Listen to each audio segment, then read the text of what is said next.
Indicating time of an event or action while speaking or communicating with others helps us to convey or deliver our messages more clearly. What is communication without your message being understood? English grammar tenses entails a lot and are usually confusing. Misuse of time placements can actually make your entire message be misunderstood.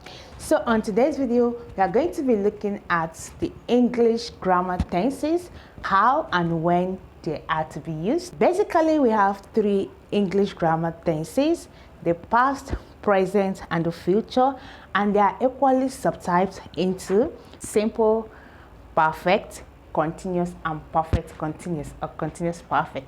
All right, if you have English exam you're preparing for, or you just want to improve and polish your English language, then get ready.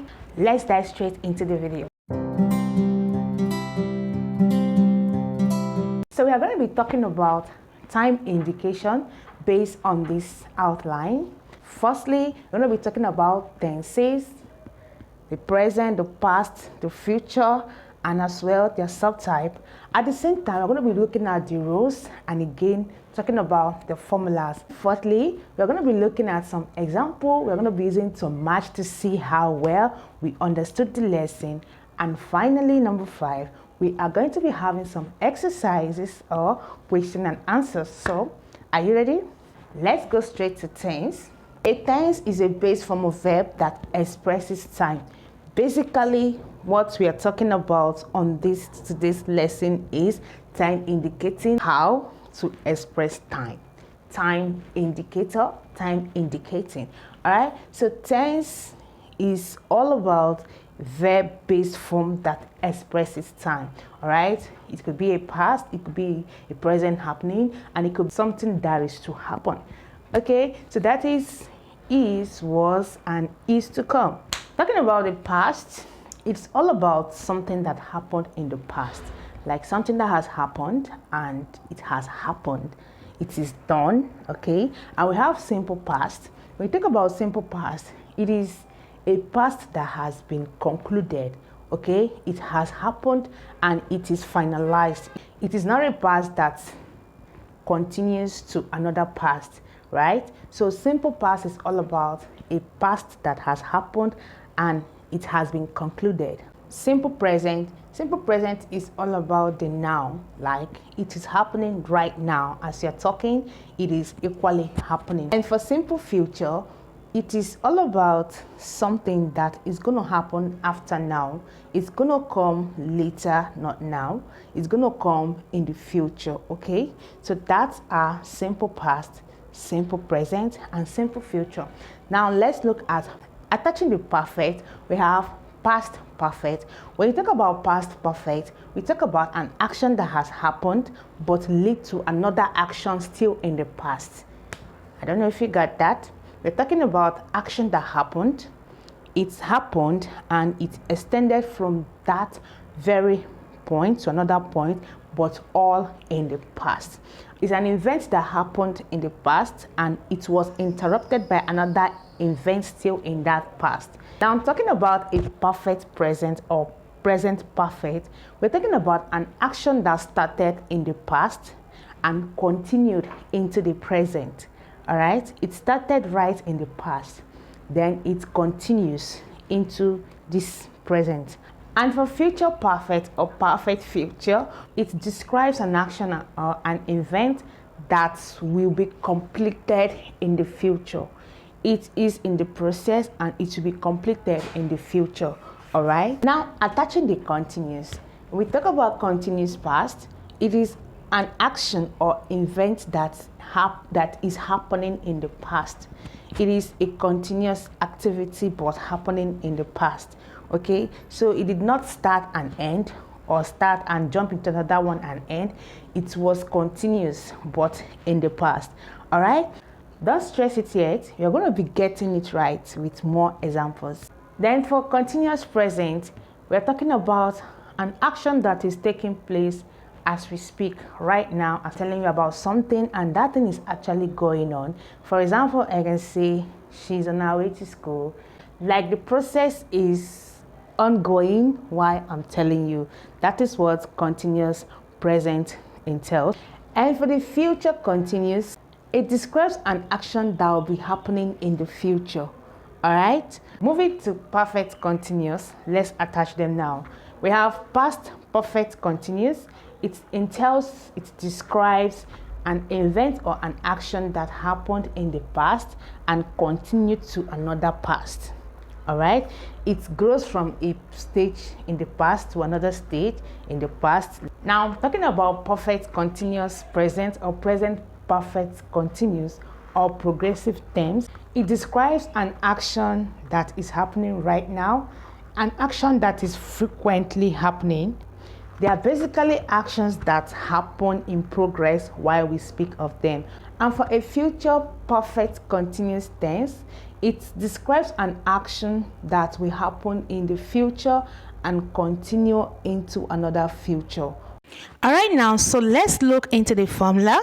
As you can see right here, I have subtypes: simple, perfect, continuous, perfect continuous. I now have past, present, future. All right, so for the simple past, we have subject plus verb that ends with ed, and for the simple present, we have s, which is subject plus verb. All right, and for the future, we have s, which is subject plus will plus verb. All right, then moving on to perfect, we have s, which is subject plus had plus verb that ends with ed, and for perfect present, we have subject plus have or has plus verb, and for the future, we have subject plus will plus have plus verb ending with ed. Now, for the continuous past, we have subject plus was or were plus the verb ending ing. And for continuous present, we have subject plus am or is or are plus verb ing. And the future continuous, we have subject plus will plus be plus verb ing. And the last one, which is perfect continuous past or progressive past, we have subject plus had plus been plus verb ing. And for past continuous present, we have subject plus have or has plus been plus verb ing. And for perfect continuous future or future progressive tense, we have subject plus will plus have plus been plus verb ing. Okay, so let's compare the examples we have here with what we've studied so far. So number one, I was having lunch when she called me.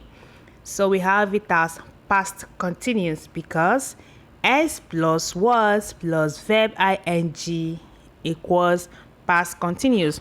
So number two, I am having dinner at the moment. Based on the formula, subject plus am plus verb ing, that's present continuous. Okay, and number three, they are eating bread and butter today.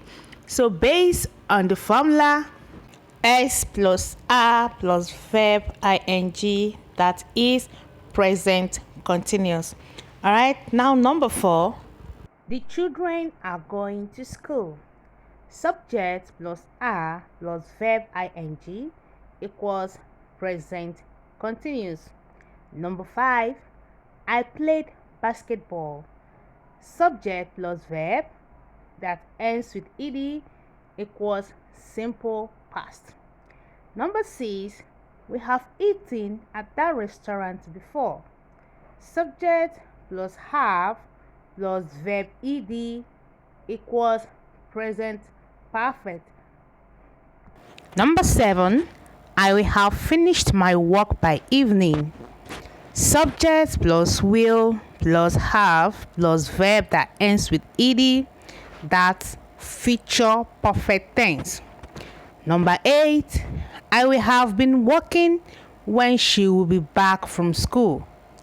Subject plus will plus have plus been plus verb ing. That equals future perfect continuous.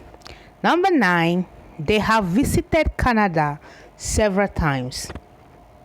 Subject plus have plus verb that ends with ed equals past perfect.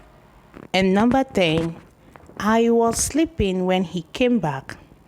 Subject plus was plus verb ing equals past continuous. All right, so that is what it is for today's class, and I hope you got something out of it. And please, if you're seeing me for the first time, don't make it till last. Subscribe to the channel. This is what we do here. This is English Affairs, and it's all about English and English. Okay, so thank you for watching. Stick around. See you on my next video. Bye for now.